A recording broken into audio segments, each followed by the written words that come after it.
যত 2026-এর বিধানসভার ভোট এগিয়ে আসছে তার আগেই দল এবং সংগঠনকে সেই সঙ্গে কর্মীদের মনোবল আরও বেশি শক্তিশালী করতে ঊর্ধ্বতম নেতৃত্বরা মাদার তৃণমূল কংগ্রেস সহ সমস্ত তৃণমূল কংগ্রেসের শাখা সংগঠনদের ঢেলে সাজাতে ইতিমধ্যেই শুরু হয়েছে রদবদল। ইতিমধ্যেই পরিবর্তনের বেশ কিছু তালিকাও বেরিয়ে গেছে। কোথাও তৃণমূল কংগ্রেসের ব্লক সভাপতি পরিবর্তন, তো আবার কোথাও টাউন সভাপতি পরিবর্তন। এর মধ্যে বাদ যায়নি শাখা সংগঠনের সভাপতিরাও। কিছু জায়গায় নতুনেরা দায়িত্ব পেলেও আবার কোনো জায়গায় সেই পুরনো দেরি রাখা হলো। ঠিক সেই রকমই রঘুনাথগঞ্জ 1 নম্বর ব্লক তৃণমূল কংগ্রেস পুনরায় ব্লক সভাপতি হলেন গৌতম ঘোষ। এই নিয়ে গৌতম ঘোষ সহ নবনিযুক্ত সভাপতিদের সম্বর্ধনা অনুষ্ঠান। এই সম্বর্ধনা অনুষ্ঠানে উপস্থিত ছিলেন জঙ্গিপুরের বিধায়ক জননেতা জাকির হোসেন।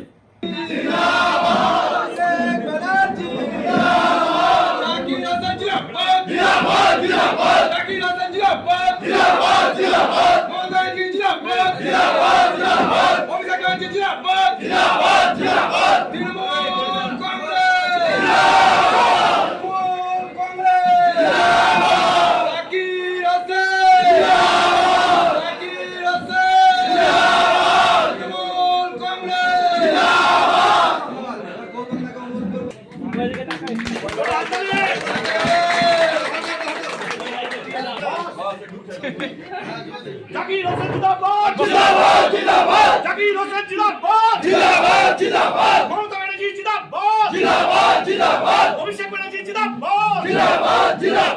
দেখেন, মাননীয় মুখ্যমন্ত্রী অভিষেক বন্দ্যোপাধ্যায় পদ ঘোষণা করেছে, তার আমি কেউ নয়।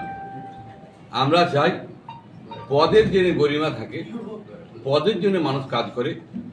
আমরা প্রতিটা পদের যারা পদাধিকারী হলো, প্রতিটা মানুষ জনসেবক হলো, তাদের আমার উদ্দেশ্য থাকবে যে মানুষের সেবা করা, মানুষের অসহায় মানুষের পাশে দাঁড়ানো এবং ন্যায্য কাজ করা, এবং কেউ কেউ ফেঁসে গেলে তাদের পাশে দাঁড়ানো।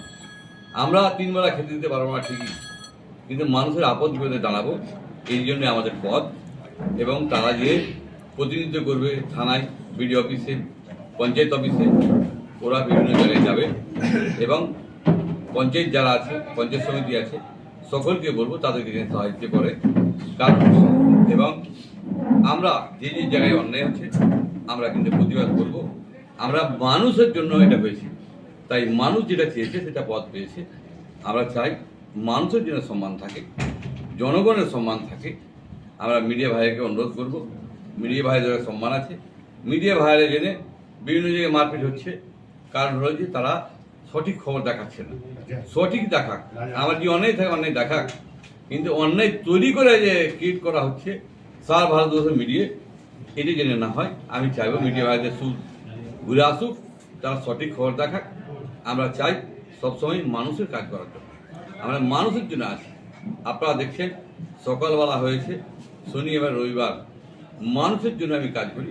এবং একটা মানুষও যে কেঁদে যায় না, আমাকে হাসিয়ে পাঠায়। কেননা আমাকে কাজ হলো মানুষকে খুশি রাখা, এটি আমার কর্তব্য। আমি একজন জনসেবক হিসাবে, মাননীয় মুখ্যমন্ত্রী সৈন্য হিসাবে মানুষের পাশে ছিলাম, আছি, থাকবো, আগামী দিন চাইব সকল যারা পদ ঘোষণা হয়েছে তারা জেনে মানুষের সাথে ভালো ব্যবহার করে এবং প্রতিটি জায়গায় পদের গণনা দেখায়, পদটাকে জেনে ভালোভাবে ব্যবহার করে এবং সমস্ত কাজ করতে পারে, এই অনুরোধ আছে।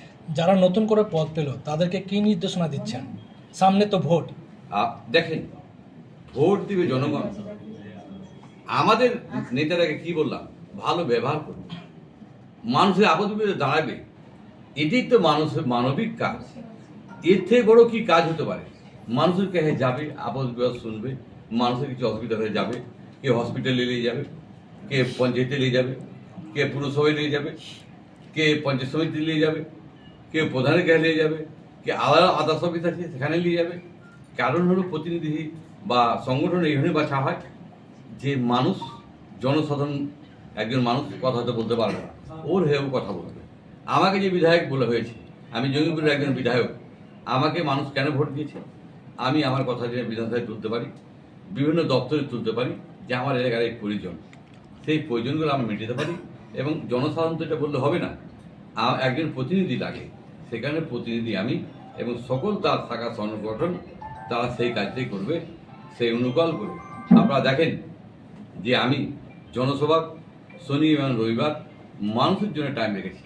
কেননা কেউ বলতেন আবার আমি দেখা পাই না, কেন আমি এত অসুস্থ ছিলাম, আমার পাটাও ফেলতে পারছিলাম না, আমাকে বাথরুমে ধরে নিয়ে যেতে হতো, তবু কিন্তু জনসভা ছাড়িনি। কেন? এটা আমার কর্তব্যের ভিতরে পড়ে। তাই মানুষের যেন অসুবিধা না হয়, গরিব মানুষদের, তাই গরিব মানুষের পাশে ছিলাম এবং বড় লোকদের পাশে থাকবো। তাদের রাস্তাঘাট বিভিন্ন সমস্যা অবশ্যই শুনবো, কিন্তু কেউ অত্যাচার করবে এটা যেন না হয়। আমরা চাই মানুষ মানুষের পাশে থাক, এটাই আমরা